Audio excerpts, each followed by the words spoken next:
এবার একযোগে ভারত ও চীনের ওপর চটেছেন মার্কিন প্রেসিডেন্ট ডোনাল্ড ট্রাম্প। ভারত চীনের ওপর 100% পর্যন্ত আমদানি শুল্ক আরোপ করতে ইউরোপীয় ইউনিয়নকে আহ্বান জানিয়েছেন প্রেসিডেন্ট ট্রাম্প।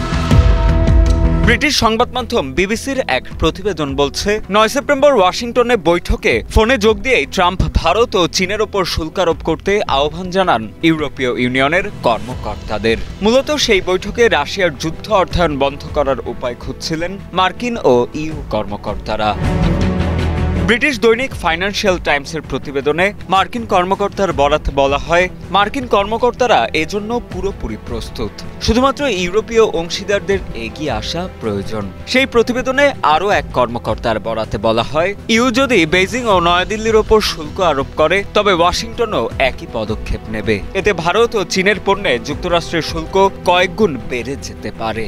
যেখানে বর্তমানে ভারতীয় পণ্যে শুল্ক 50% উন্নীত করা হয়েছে, আর চীনা পণ্যে শুল্ক দাঁড়িয়েছে 30%।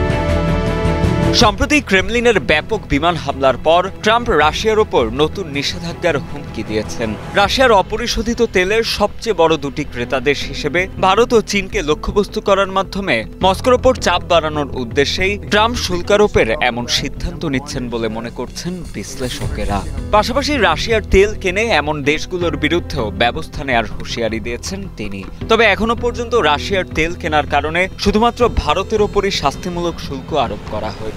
চীনের ক্ষেত্রে এখনো সুনির্দিষ্টভাবে কোনো পদক্ষেপ নেয়নি ওয়াশিংটন।